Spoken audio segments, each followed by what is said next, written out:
Muy buenos días a todos, ¿qué tal? ¿Cómo estáis? Feliz viernes 4 de febrero de 2022. Empezamos en esta semana, mes de febrero ya de 2022, como pasan los días, en este episodio, que es el número 27 de Pregunta a Jorge.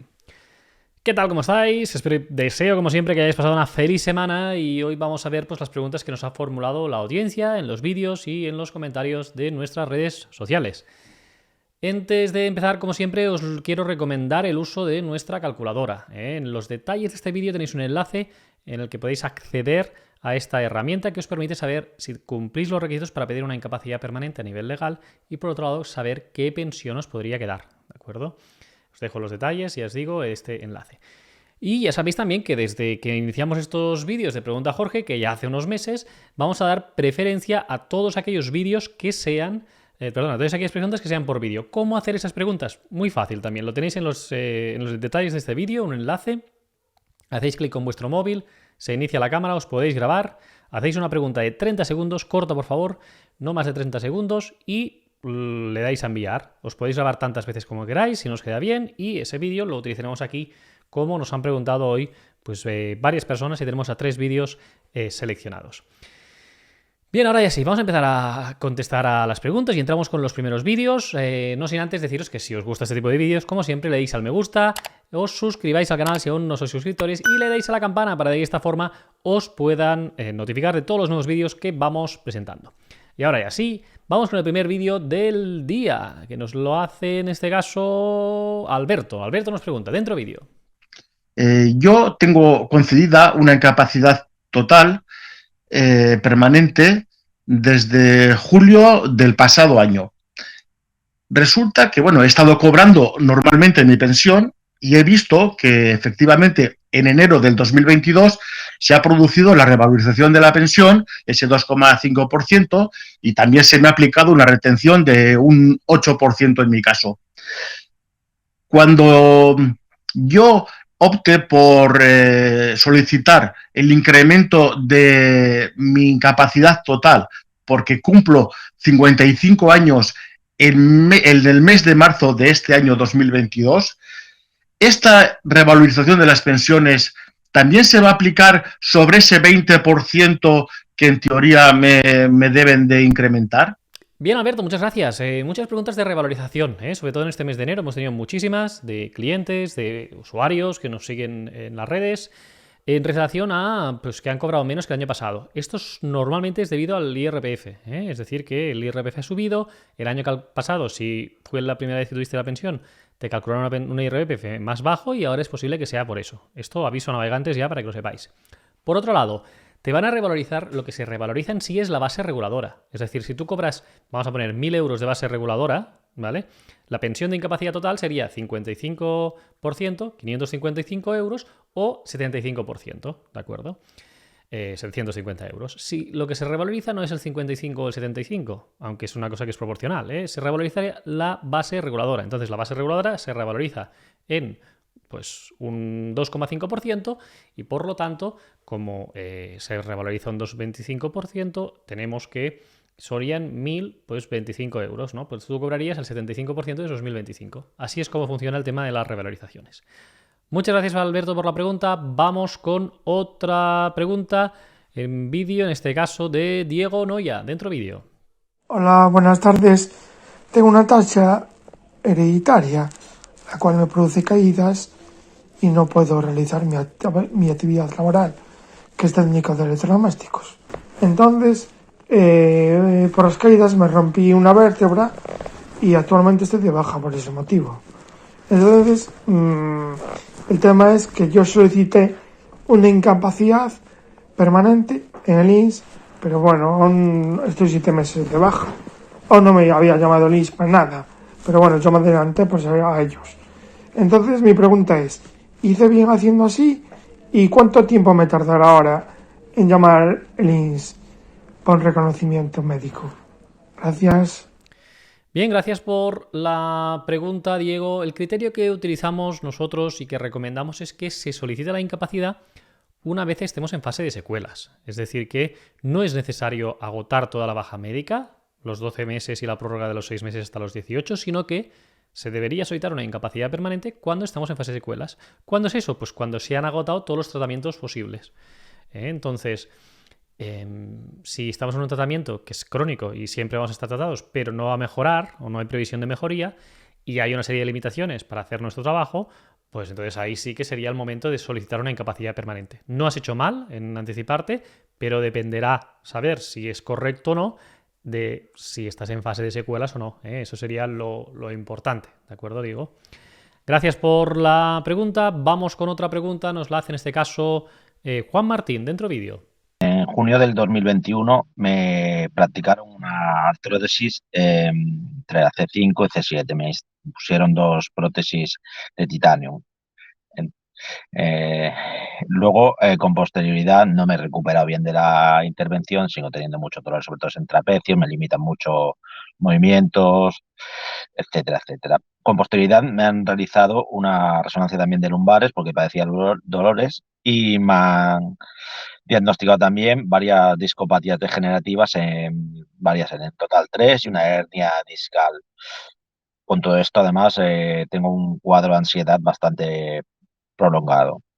¿Crees que sería viable, por vuestra propia experiencia, obtener una incapacidad total? Muchas gracias. Bien, muchas gracias, Juan, por la pregunta. Nos falta una cosa que es fundamental. Cuando queremos valorar una incapacidad total para la profesión habitual, lo importante es saber qué profesión es, ¿de acuerdo? Porque claro, con esa artrodesis que te han hecho a nivel, nos comentabas, pues a nivel lumbar, ¿no? El tema ¿cuál es? Que claro, depende si tu profesión es física o no. ¿No? Si tienes una profesión pues, de oficina, ¿no? De administrativo, por ejemplo, es más difícil que te puedan reconocer una incapacidad total. En cambio, si, como en el vídeo anterior que nos decía Diego, pues tienes una profesión que es técnico de electrodomésticos en las que has de coger peso, agacharte, ponerte en cuclillas, etcétera, pues parece evidente que te deberían reconocer una incapacidad total, ¿de acuerdo? Entonces, faltaría, Juan, eso, saber cuál es tu profesión. En todo caso, te recomiendo que puedas entrar en nuestra web, nos llames por teléfono o puedas hacer un chat con nuestros asesores desde la web. Y a partir de ahí, pues te hacemos una valoración gratuita del caso y vemos si es viable o no en este caso, pues poder acudir. Pero ya te digo, lo fundamental sería saber cuál es esa profesión habitual. Muchas gracias, Juan Martín. Vamos con otras preguntas. Ahora preguntas en texto que nos habéis formulado pues, en las redes sociales y empezamos con preguntas sobre la incapacidad permanente. José Manuel Morales nos pregunta lo siguiente. Sobre la petición de incapacidad permanente total del 55 al 75% y los atrasos de la incapacidad de mi mujer, ayer llegó la carta, pero la sorpresa fue que le han ingresado los atrasos sobre el 55%.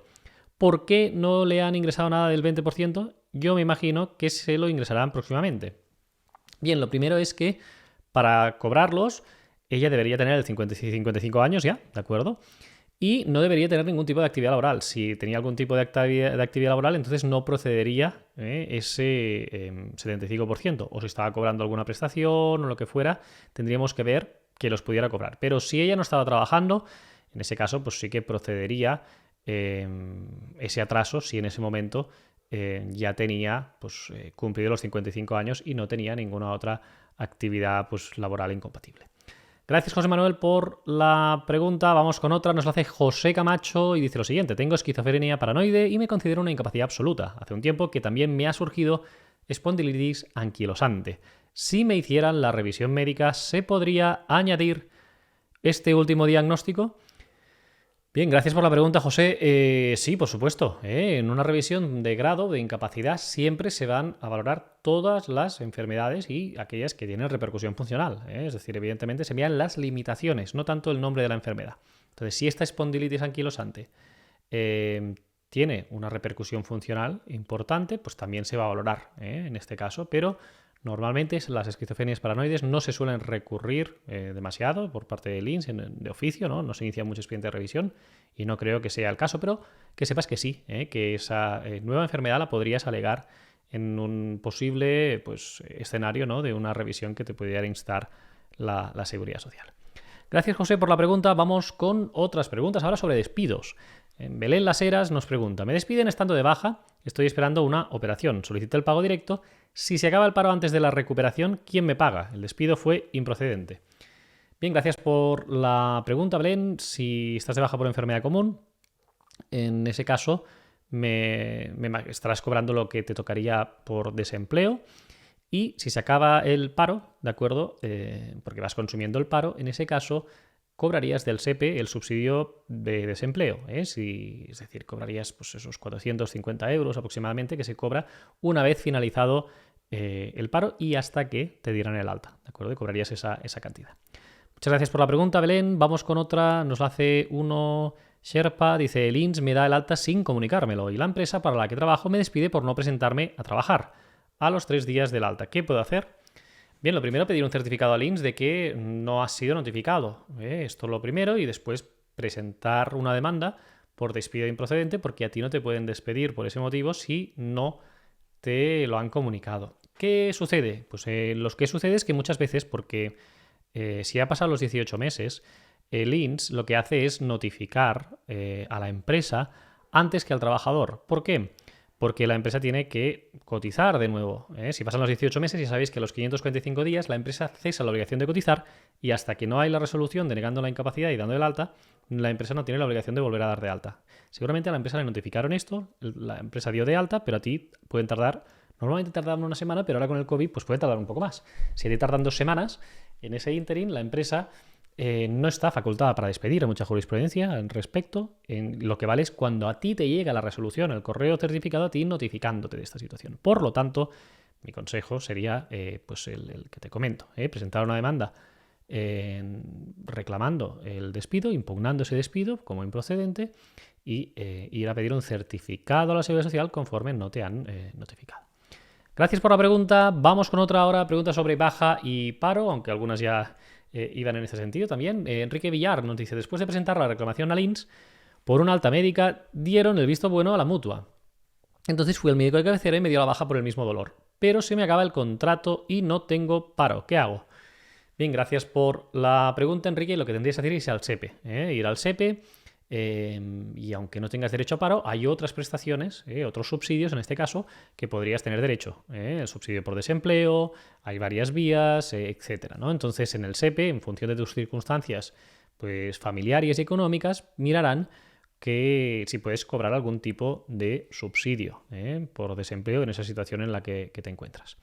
Muchas gracias, Enrique, por la pregunta. Y vamos con la última pregunta del día. Nos la hace, en este caso, NG y nos pregunta lo siguiente. Estoy de baja y en el paro me dicen que debo apuntarme para recibir en mayo la prestación. ¿Qué hago estos 3 meses? ¿Quién me paga? ¿Debo recibir una liquidación? Es complicado mi caso. Bien, pues necesitaríamos saber más información porque no entiendo por qué hablas de estos 3 meses hasta mayo. Tendríamos que saber cuál es la situación en la que estás. En todo caso, si estás de baja médica y había un contrato en vigor, te tiene que pagar en este caso la empresa y si han pasado los 18 meses o los 24 tendría que ser la mutua o la INS por pago delegado, no te tienes que quedar sin cobrar esta cantidad, ¿de acuerdo?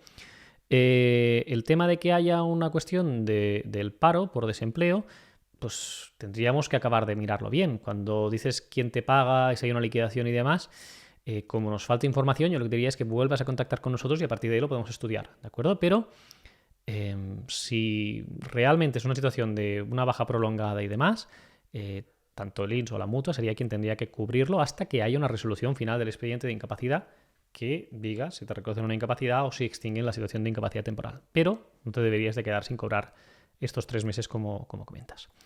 Muchas gracias por la pregunta y como siempre nos despedimos con los agradecimientos. Esta semana tenemos a Chuse Antón que nos dice nos ayudáis muchísimo en estas situaciones, a Dersu 1978 que dice me encanta que la prensa hable de vosotros porque así más personas pueden estar informadas y te quiero mucho, dice hacéis un buen trabajo, nos anima a luchar por nuestros derechos. Bien, muchísimas gracias a todos por los agradecimientos, que son muchísimos, solo cogemos a 3 cada semana, pero de verdad nos ayudan mucho a seguir día y día pues luchando por lo que vosotros os merecéis, por vuestros derechos. Muchísimas gracias a todos, que tengáis un feliz fin de semana y nos vemos el viernes que viene aquí en un nuevo episodio de Pregunta a Jorge. Que tengáis un feliz fin de semana.